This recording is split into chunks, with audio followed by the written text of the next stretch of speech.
அவனே உன் கையில் களிமண்ணா உடைத்து உருவாகும்.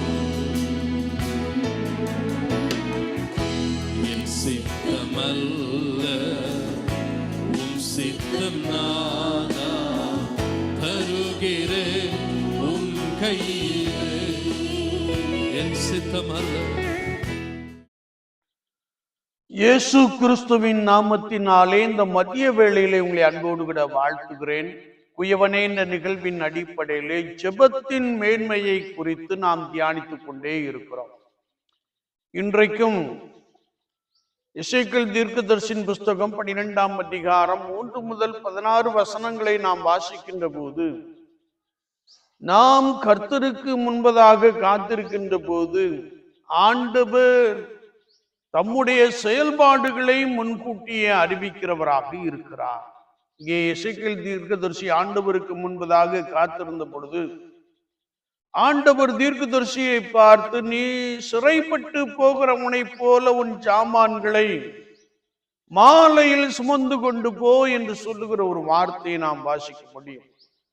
ஏனென்றால் நீ அப்படி செய்வது அவர்களுக்கு அடையாளமாக இருக்கிறது என்று சொல்லுகின்ற ஒரு வசனத்தை நாம் இங்கே வாசிக்க முடியும். ஏனென்றால் என் ஜனங்கள் கலக வீட்டார், அவர்கள் கலகம் பண்ணி கொண்டே இருக்கிறபடியால் அவர்களை நான் பாபிலோனுக்கு கொண்டு போவேன், அவருடைய இராணுவத்தை சிதறடிப்பேன்.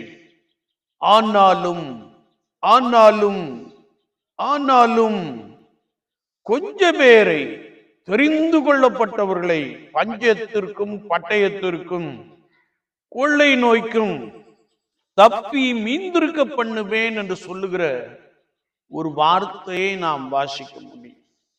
என்னை கேட்டுக்கொண்டிருக்கிற என் அன்பு சகோதரனே சகோதரியே, யாரெல்லாம் கர்த்தருக்கு முன்பதாக பரிசுத்தத்தோடு கூட காத்திருந்து தீர்க்க தரிசன வரங்களை பெற்றிருக்கிறார்களோ அவர்களுக்கு ஆண்டவர் தாம் செய்ய போகிறதை குறித்து அறிவிக்கின்ற காட்சியை நாம் இங்கே வாசிக்க முடியும்.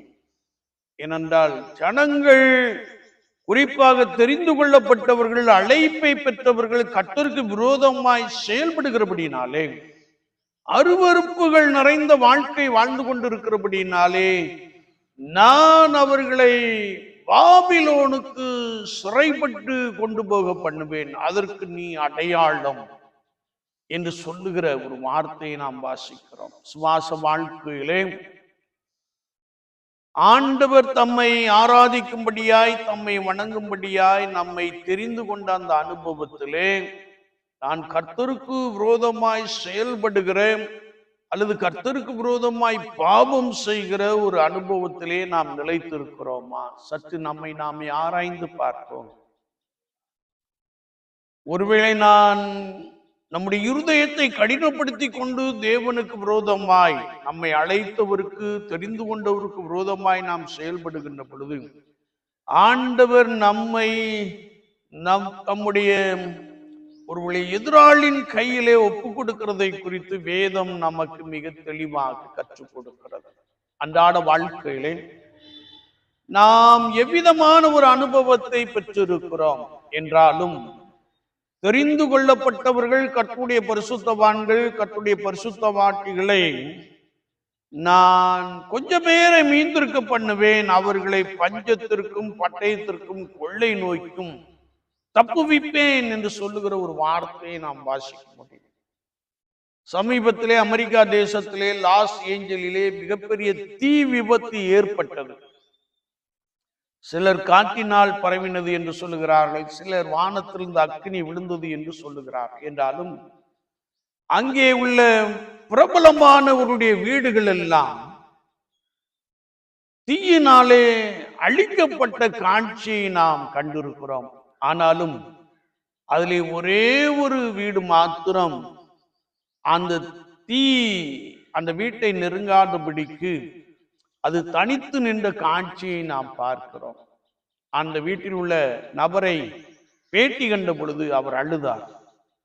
ஏன் மற்றவர்கள் வீடெல்லாம் அழிந்து போயிற்று என்று எனக்கு தெரியவில்லை, என்று சொல்லி அழுகிற ஒரு மனிதனாக காணப்பட்டார்.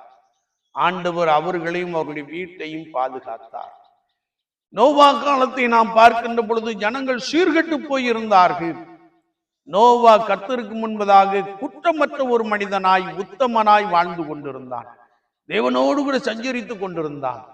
ஆண்டவர் உலகத்தை அழித்த பொழுது நோவாவையும் அவனுடைய குடும்பத்தையும் பேழையில் வைத்து பாதுகாத்துக் கொண்டார். என்னை கேட்டுக்கொண்டிருக்கிற என் அன்பு சகோதரனே சகோதரியே, நாம் கர்த்தருக்கு விரோதமாய் பாவம் செய்கின்ற பொழுது அநேகர் அழிக்கப்படுவதையும் தெரிந்து கொள்ளப்பட்டவர்கள் பாதுகாக்கப்படுவதையும் குறித்து வேதம் நமக்கு மிக தெளிவாக கற்றுக் கொடுக்கிறது. விசுவாச வாழ்க்கையிலே ஒவ்வொரு நாளும் ஆண்டவர் நம்மை தெரிந்து கொண்டு அழைத்த அந்த அனுபவத்திலே உறுதியாய் காணப்படுவோம். கர்த்தருக்கு பயந்து நன்மை செய்து வாழுவோம். ஆண்டவர்களோடு கூட உங்களை பலமாய் நடத்துவாராக. ஆமீன், ஆமீன்.